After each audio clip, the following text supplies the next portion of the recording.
Today on CityCast Boise, egg prices are through the roof, and that's got a lot of us asking, should we get chickens? Backyard poultry educator and author Gretchen Anderson is here to talk us through the do's and don'ts of backyard chickens.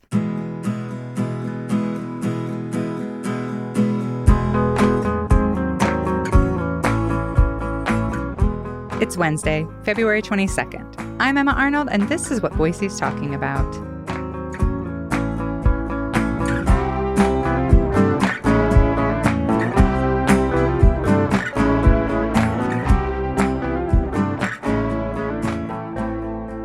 Hi, Gretchen. Welcome to CityCast Boise. My pleasure. It's a pleasure being here. Before we get into the do's and don'ts of backyard chickens, could you just quickly tell me, what's your chicken and egg origin story? How did you get into raising backyard chickens? Well, it started when I was a kid. We had 21, 22 Leghorns, and it was the way I made my money as a child, and it was so much fun.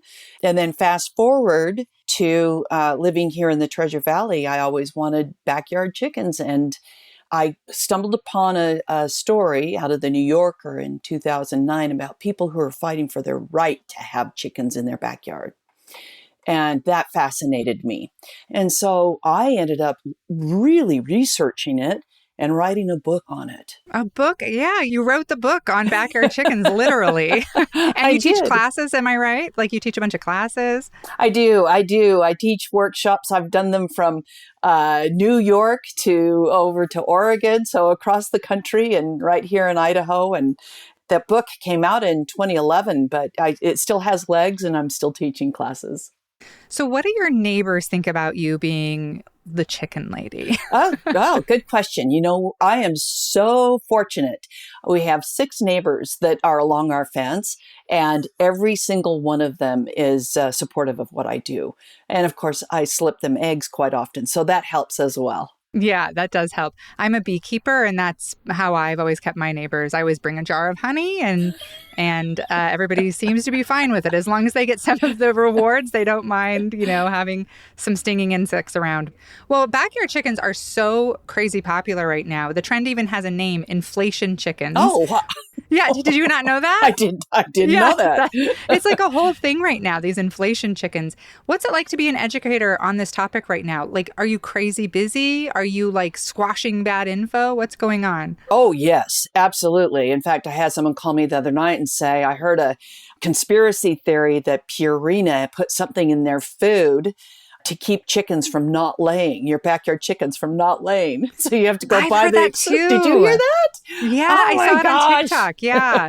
There's like a whole conspiracy that like certain feed stores are putting stuff in the chicken food so that your backyard chickens won't lay. So you have to buy store-bought. So is that true? Is there any truth to that? No, there isn't any truth to that. And I said to my sweet friend, I said, I can explain it to you from a biological standpoint and a few other things, but no, it isn't. And in the winter times, if they don't get enough sunlight, and the biological thing is they need that sunlight to stimulate their pituitary gland, and then that tells their body to ovulate, which then they produce an egg. So they need like 12 to 14 hours of light every day to do that. So if you're not providing them supplemental light, they're going to shut down. They're going to say, we're not going to lay eggs until we get more sunlight. So it's nature. So have you been super busy? Are you teaching more classes than usual right now? I am. I'll be teaching 4 classes here in the Treasure Valley all through the month of March and then right into April. And I generally teach a class for community education because I'm a real fan of it. I know you are as well. I am. My favorite. Yeah, absolutely. I generally teach a chicken keeping class for them in the spring, and then I'll teach a chicken keeping class in the winter time or right before winter on wintering your chickens, because new chicken keepers, the one thing they freak out about is keeping the girls through the winter, when it's so cold. Yeah, definitely. Because that can be kind of scary. It gets so cold here and people don't know, do they need a heat lamp? And they're your babies. Yeah. That's what I think people don't realize is if you have 6 chickens, those become your babies. You're out there hanging out with those chickens quite a bit. Oh, they're very entertaining. Very entertaining. Yeah. So yeah, you're right. And it turns out Boise and the Treasure Valley, great places to raise chickens, right? Very chicken friendly. Absolutely. And chicken forward. In fact, Boise is one of the few cities that has an urban agriculture law on its books that allows you a certain number of chickens. And it's because there was a group of chicken keepers. We used to do a chicken coop tour several years Oh, ago. that's really fun. Yeah, and several of those people were attorneys. And so they got together and they crafted this proposal, this ordinance, and did a really good job with it. And it just sailed right through the Boise city planning and all that, and was put into place. And we should say the law allows you to have 6 hens, but no roosters. Is that right? Right, yes. Well, for people who don't know, why not? Why not roosters? Probably some people have no idea. Roosters are a cock-a-doodle-don't, is what we call them. Because roosters, and it stands to reason, roosters crow morning, noon, and night, not just at sunrise, And what they're doing, Emma, is essentially marking their territory. They're saying, I'm here. These are my girls. Leave them alone. And so, people don't want to have that noise all day long. However, I will argue that that's better noise than a barking dog all day long. Yeah, I would agree with that.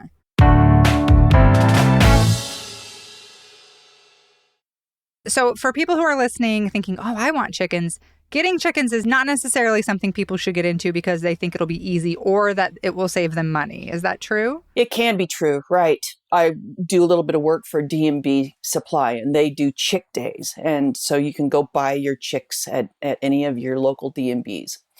And to feed them and take care of them and put the time into it, and what we call brooding them with a heat lamp. It's some effort and it's a little bit of money. And then probably the most expensive thing you'll do, other than feeding your chickens throughout their lives, is housing them and finding a good coop for them. And what a lot of people don't even think about is there may be a coop already in your backyard. You're just not seeing it, right? Or the more inexpensive way to coop your chickens. Yeah, a little shed. They just need a little shelter and something to keep them in at night so that they don't get eaten by raccoons or foxes. So who should not get backyard chickens? Like, what kind of person who is maybe listening right now is thinking, I want these, but like, who do you recommend maybe shouldn't get chickens? You need some space for them. You need a good run and a good sized coop, depending on how many chickens you get. I don't think anybody in an apartment should have one. Although, Emma, they have chickens in New York apartments, but they have the coops actually up on top, up on the roofs. Oh, cool. Actually, that's great. Yeah. I love that. What should people's expectations be before getting into backyard chickens? And like, what do they need to know about like the time and financial investment, just as a starter? You can go out and you can buy a $20 bag of feed, right, for your chicken. And it'll last you, depending on how many chickens, it'll last you quite a while, depending on how many you have.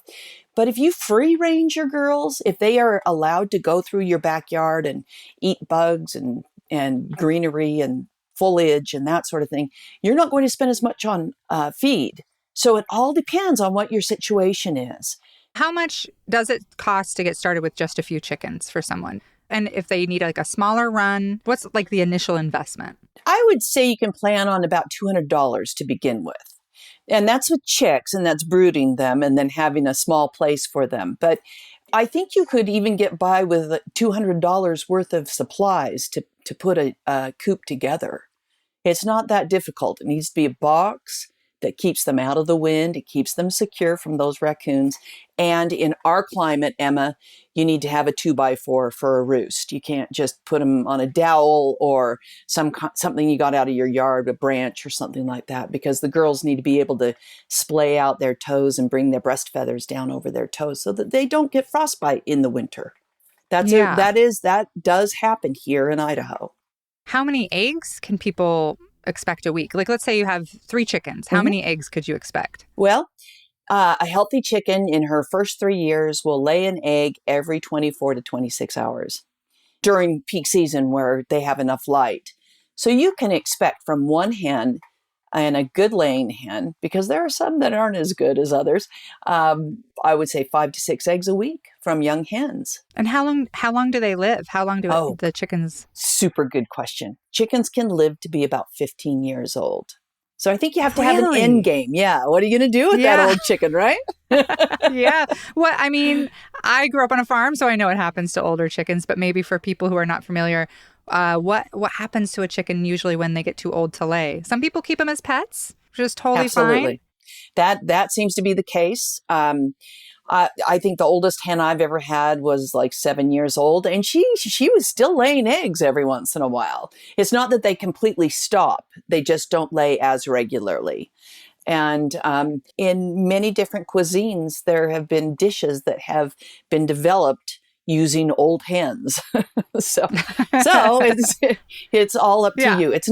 They're not the best tasting chicken that you'll eat if you have an old hen. Yeah, I mean, it's why crock pots were invented, That's probably, exactly it. for an old hens and old roosters. So the city of Boise allows chickens, but what about HOAs? Should people check with their HOA first before getting chickens? Oh, absolutely. I think that that's very important. And you can always look up your HOA CCNRs under the codifers. And I wouldn't search backyard chicken in there. I would search poultry. And then something will come up. And interestingly, Emma, in many of our subdivisions around here, they do say something about poultry, but the one thing they don't say anything about are bees. Did you know that? Yeah, and it's sometimes a big fight with HOAs. I was part of the beekeeping group that helped draft the code to allow you to have 6 hives. But yeah, people get in big fights with their HOAs over it. Yeah. So it's not just one municipality you have to work with, whether it's a county or a city, but you've got your HOA as well. And if you're not in an HOA or your HOA has dissolved, then you're good to go. And I always say, determine how many eggs you want per day and get that many chickens. Don't go all ham and buy 10 chickens. Yeah.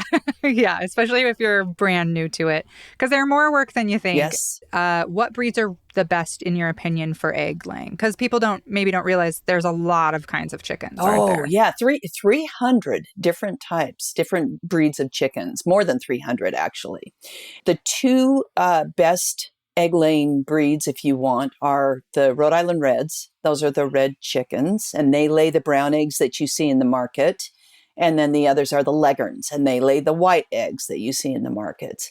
But I also, Emma, tell people that when they go out to buy their chickens in the spring, their chicks, to not buy all Rhode Island Reds and not buy all of one type of breed. They will likely lay different colored eggs. And you can directly track your chicken's health through their egg production. No love for barred rocks, Gretchen? I am shocked. Interview over. All right, I was Emma. like waiting for you to say barred rock. Okay, I'm shocked.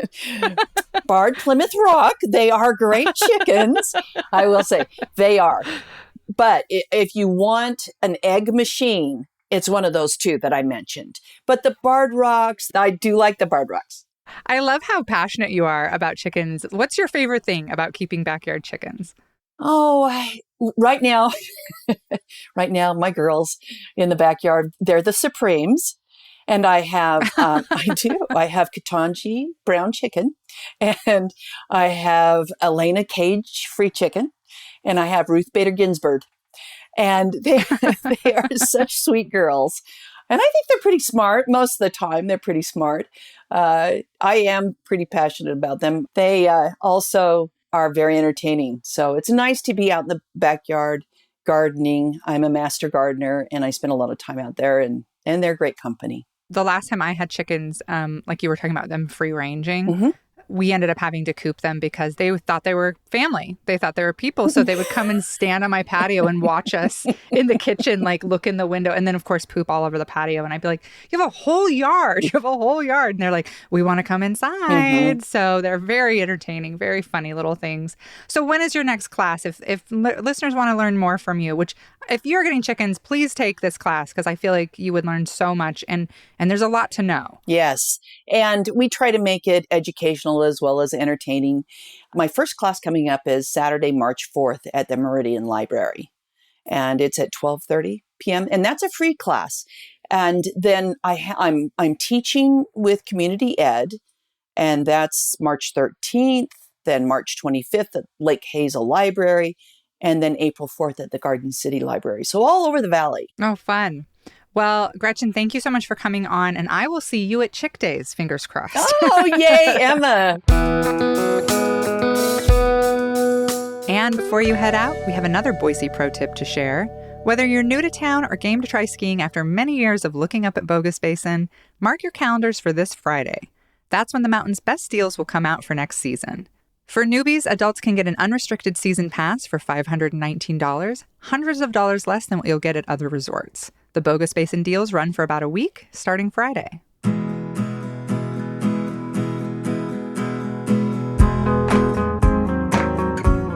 That's all for today here on CityCast Boise.